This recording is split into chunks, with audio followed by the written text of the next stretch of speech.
Welcome to the first task video for this week. What we're going to have a look at here is why we get bonding between elements and therefore basically get the whole exciting subject of chemistry. This group over here, what we call the noble gases, where I'm highlighting at the moment, these molecules don't form compounds. They've got the perfect electron configuration. Every other atom is jealous of these. They want to become like these and get the same electrons on the outside that these atoms have. So how do they do that? Well, basically they trade electrons. So I'm going to give you one example here, and I'm going to give you magnesium and fluorine. So if I'm drawing my magnesium atom, I'll just go in and draw it over here. I'll just see if I can zoom in a bit more. So I can allocate some space.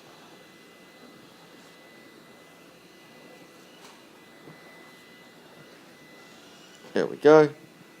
So my magnesium was over on this side of the periodic table. My magnesium has got 12 protons and 12 neutrons. It's also got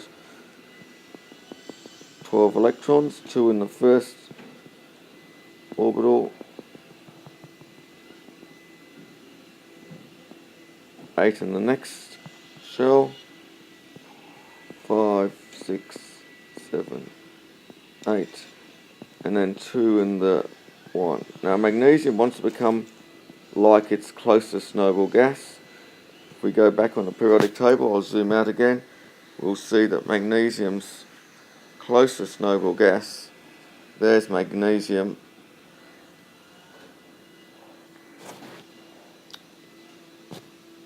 magnesium's closest noble gas is neon. Neon's got 10, magnesium's got 12. That means these two outer electrons there and there, magnesium wants to get rid of. So we'll now go and draw fluorine. So fluorine, let me zoom in again. We'll go and draw fluorine. So that's where the magnesium was. We'll now go and draw the fluorine. Now, fluorine, I'll draw it up here. Fluorine's got, let me just make it slightly bigger. So, oops. Here we go. So I'll draw one fluorine atom here.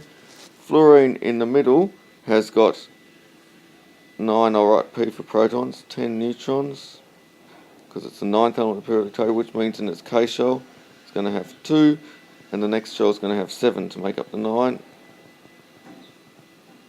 1, 2, 3, 4, 5, 6, 7. Now, fluorine also wants to become like neon, because neon is its closest noble gas. So fluorine's over here, but it can become like neon by gaining an extra electron. It's got to basically get the same number of electrons as neon. So the easiest thing is for magnesium to give one of its electrons to fluorine. Problem is magnesium's got 2 to give away. So we can solve that problem by having a second fluorine atom, and each fluorine atom gets 1. I'll just go and draw this for you. Let me zoom in again. I'm just finding it's rotating when I'm zooming. It's making my life hard.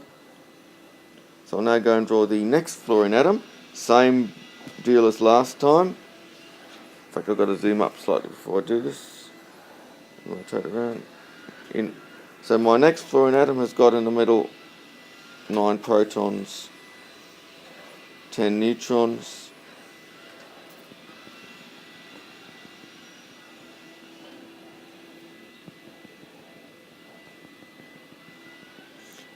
and then 2 electrons in the L shell, and the next shell's got 7 more to make up its 9.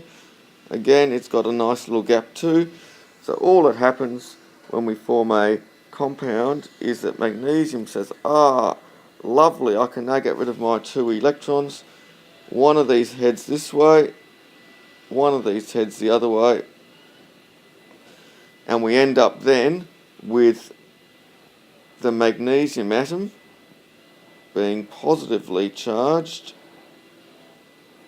in fact by 2, because it's lost 2 electrons. It's only got 10 electrons now, which is what it wants, but therefore it's positively charged because there's 12 protons. Each of these fluorines has got the extra electron, so it's negatively charged, 1 there and 1 there.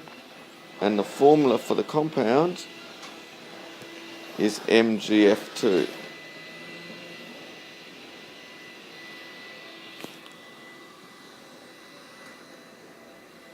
If you don't want to go to the trouble of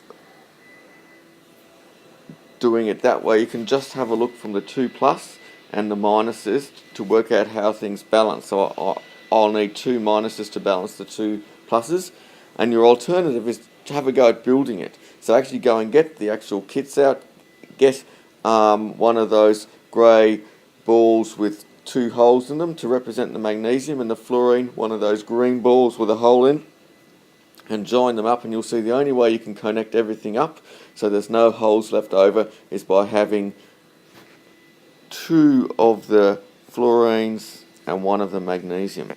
If we were giving it its name on the right hand side of your periodic table, not the one that you see here in this video, there's actually the name written for fluoride, and the name for all of the others are just the name of the periodic table element, which tends to be the metal atoms. So that's the basic idea. We call these cations because they've lost electrons, and we call these anions. And you'll see the full list of anions on the name on the right hand side of your periodic table. So that's what we're doing this week, the idea of bonding explained as simply as I can. But the idea very much here is that if you're in any difficulty, just go and try and build it and see what happens. Go and take the balls, go and take the connectors, build it, and that will also give you the right answer, just like you get the right answer by dealing with these electrons. Thank you for listening.